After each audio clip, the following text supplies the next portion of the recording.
About an hour later, the three of them walked off towards the dining hall and chatted. Lydia walked along on Eve's right, Tony on Eve's left. Above them they heard the sound of rain hitting the roof, thunder like heavy artillery fire, and the droplets impacting like little explosions. No way! Yeah, so little Evelyn here is trying to get on the horse, but she keeps slipping. Eventually, she gets onto the saddle. The horse starts moving forward, the saddle slips off, and I fall into a big mud puddle, ruining the clothes. Eve sighs and looks at the ceiling in some embarrassment. Tony laughed for a little bit, then looked at Eve. Well, I'm glad you two turned it into a friendship instead. I mean, if you hadn't. Suddenly Tony was interrupted by a loud rap on the door ahead of them. Curious as to who would be rapping at so late an hour, the three of them walked towards the door, and Tony opened it slowly. Lightning flashed behind the hooded stranger standing on the porch, silhouetting them, and only a couple seconds later, thunder boomed.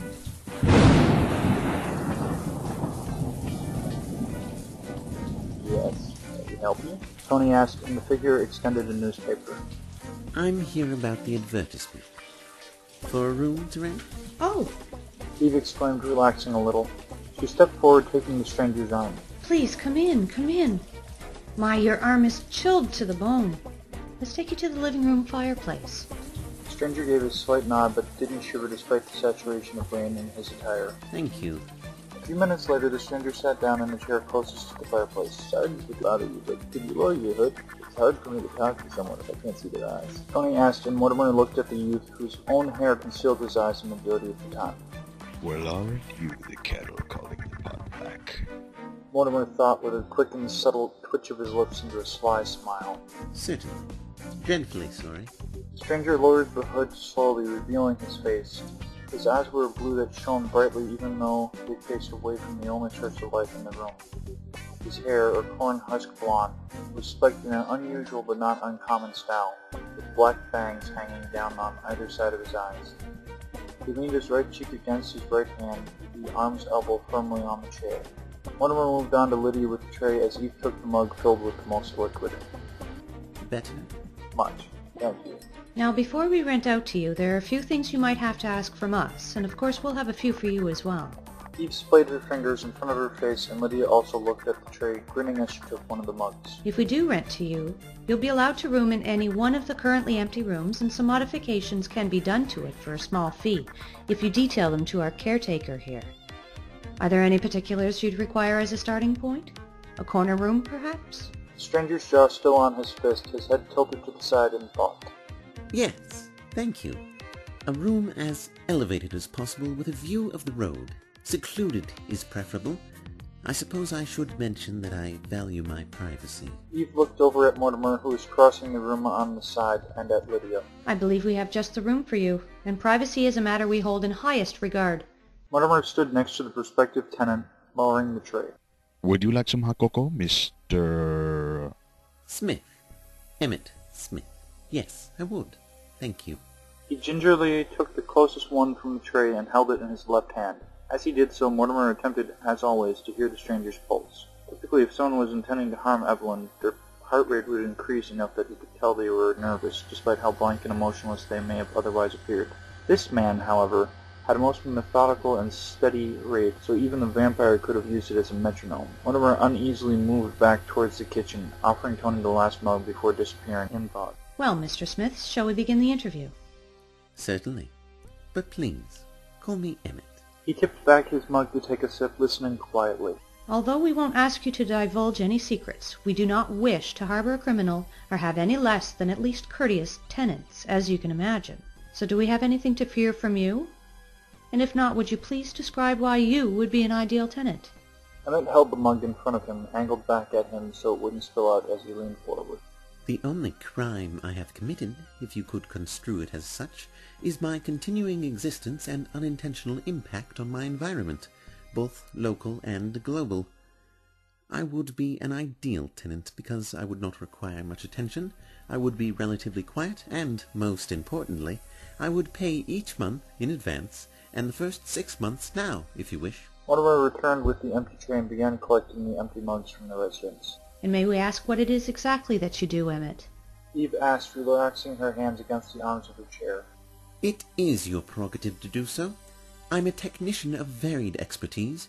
Mostly I do electronic and computer repair, as well as a minor amount of coding and inventing. Nothing on a solid hourly basis, though? Eve asked with some trepidation. Emmett leaned forwards and looked at her directly in the eye. Miss, I have enough funds to pay for the next 6 months of my rent up front, in money orders. If you wish, I can run to a local bank or exchange store and get a money order for the 7th month as well. I earn varying amounts of finances from various enterprises, but I do have a sizable amount in stocks, bonds, and overseas accounts, the amount of which I wish to keep to myself. Regardless, I would notify you if I were having an issue paying for my rent in advance, as I am. Eve sat silently for a moment, looking down at her lap, then rose from her seat. Well, Emmett, there is some paperwork I'll need you to fill out, but it appears you'll be a nice addition to our little group. Emmett stood up as well and shook one of her hands firmly. If you wish, I could lead you to the room I think would suit you most, while Morty prepares the papers. Splendid. But do you think it might be possible for me to stay the night? I've been traveling for a while now, and it would be nice to get a good night's rest. I don't see why not, but I have to tell you, we don't really have spare mattresses or anything at the moment. Tony moved towards the two, about to exit the room now. Quite all right. All I require is shelter from the rain. I've gotten quite used to sleeping upright or on the ground. Emmett said without any hint of regret at the statement, or embarrassment either for that matter. That's terrible. Tony, could you lend him your pillow and a sheet at least? Sure, Tony replied and separated from them to collect the bedding. Thank you, but I wouldn't want to impose on you. I'm used to sleeping that way. Mortimer moved towards Emmett's mug, which now sat on the arm of the chair which he had been sitting on. The intent of cleaning the dish before the residue hardened a little was more difficult to clean. Lydia put a hand on his shoulder, then yawned and mumbled something before heading off towards her room. Sighing, Mortimer looked down at the mug, then frowned. He picked it up carefully, crossing the room quickly, but returned to the kitchen and emptied the mug, which appeared to have been untouched. Before returning to his coffin, Mortimer passed Tony, who was carrying some of his bedding for the new tenant's use. Mortimer stepped in the young caretaker's path, his eyes darting around as he listened and looked for eavesdroppers. Tony, may I speak to you a moment? Huh? I guess. Tony set the bundle down and looked at the mildly distressed vampire. There's something peculiar about Mr. Smith. Mortimer said, unsure how exactly to start. Come on, Mortimer. I know he's a bit secretive, but... It's not that. Tony's eyes narrowed a little as he was interrupted. Due to my condition, I can hear your heart pumping, the blood coursing through your veins. In you, Mistress, and Lydia. I can recognize your scent, especially when one of you is scared. These things combined work as an almost perfect lie detector, if you will. Mortimer shut his eyes and sniffed the air. From our guest, I cannot smell anything. But when I tried to listen to the beating of his heart, when he answered my question earlier, it sounded like the hands of a clock as they move.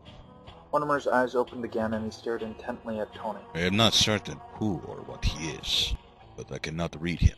That itself troubles me. I do not wish to harbor any threat to the mistress, Miss Lydia, or you, for that matter. And I do not wish to accuse our guest without reason. But, be careful.